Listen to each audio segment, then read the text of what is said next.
Wednesday, October 15, 1913. How would you begin to explain to one who had little idea of a spirit world about him, the truth of survival beyond the grave, and the reality of this life and all its love and beauty?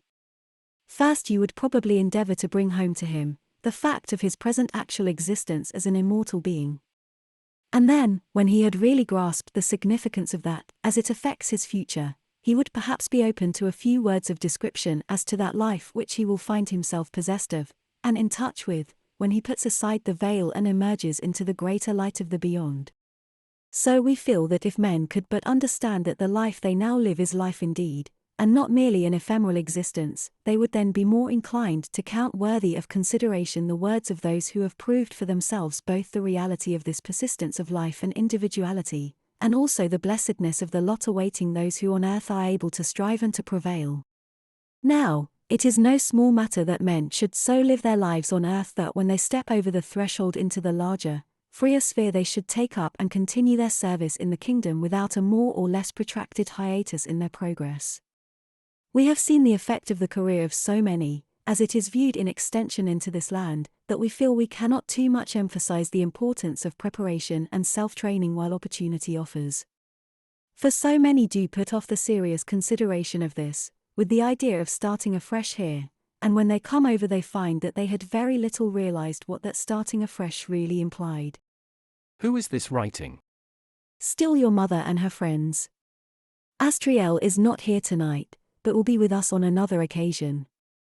We will let you know when it is he and his party communicating. Well, to proceed then. We have already told you of the bridge and the chasm. Yes.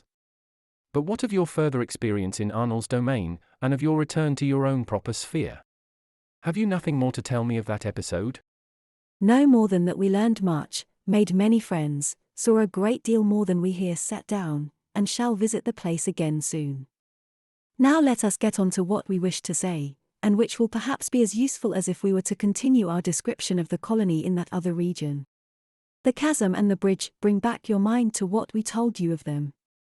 We wish to relate an episode which we witnessed at the place where the bridge, as I will continue to name it, emerges onto the uplands of life and light. We were sent thither to receive a woman who was expected to arrive, having fought her way through those dreadful, dark regions which lie below the bridge. She had not come over the great causeway, but through the horrors of the darkness and gloom in the region below.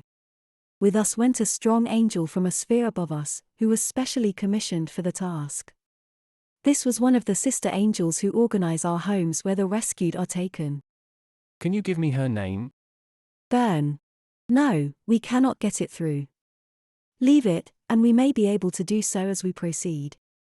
When we arrived there we found that a light was glimmering some way down the rocky way which went down into the valley, and knew that some angel was there on the watch. Presently it grew more dim, and we noticed that it was moving away from us into the distance below. Then after a time we saw a flash far out over the valley, and this was immediately answered by a stream of light from one of the towers on the bridge.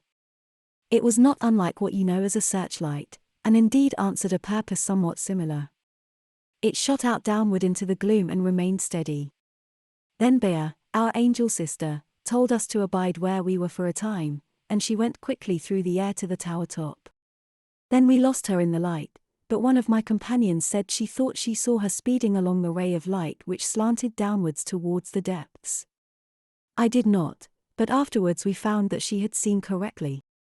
I ought to pause here to explain that that light was not so much to enable the spirits to see, which they could do of their own power, but to give strength for the work and protection against the hurtful influences which held sway in the region below. It was, for that reason, that the first angel had sent out his signal, and it was understood by the constant watchers on the bridge and answered in the way I have told. The ray of light is, in some way I do not understand yet, impregnated with power of life and strength, the best description I am able to give, and it was sent to help him whose strength was in want of succor. By and by we saw the two return. He was a strong angel, but looked fatigued, and we learned later that he had encountered a band of very malignant spirits who did their best to get the woman back again amongst them. That is why he needed help. He walked on one side and she walked on the other side of the poor torn and tortured soul who was more than half in a swoon. They went very slowly for her sake now, walking in the ray of light towards the tower on the bridge. We had never seen anything like this before, except once, and that I have recounted to you. I'm in the pavilion of light and the assembling of the people of many-coloured dresses. But this was, in a way, much more solemn, for here was anguish in the midst of joy, and their joy alone.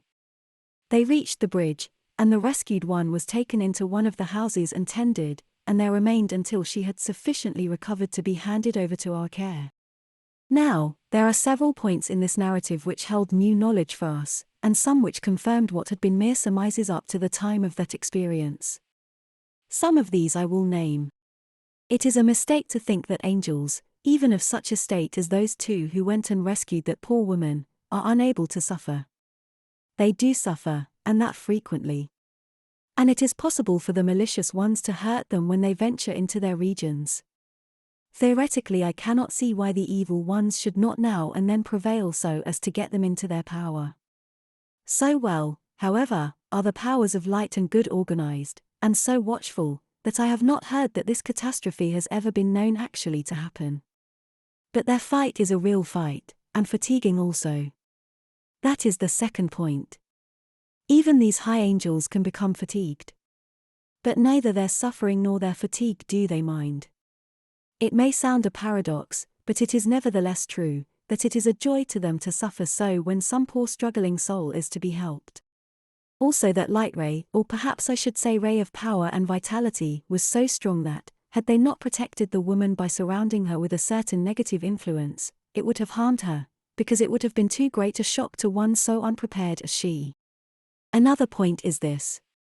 That ray was seen far out in the region of gloom, and we heard a murmur coming, as it seemed, from hundreds of miles away, down across the valley. It was a strange experience, for the sound was that of many voices, and some were of rage and hate, and others of despair, and others cries for help and mercy. And these and other different cries seemed to be gathered each in its own particular locality, and to come from different directions.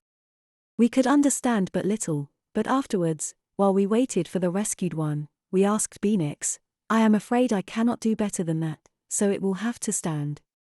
We will call her Beanix, but it does not look quite correct when written down. We asked her about those cries and where they came from.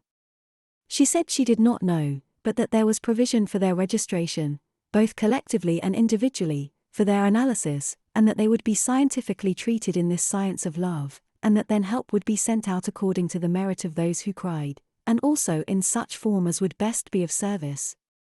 Each cry was an evidence either of good or bad in some human soul in that region, and would receive its appropriate answer.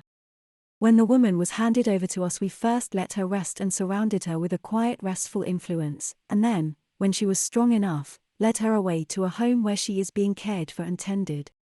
We did not ask her any questions, but let her ask the few she was able to put to us. But I found that the poor thing had been in that dark land for more than 20 years past. Her life history on earth I have partly learned, but not enough to make a connected narrative. And it is not well to remind them too vividly at first of the earth they have left so long ago.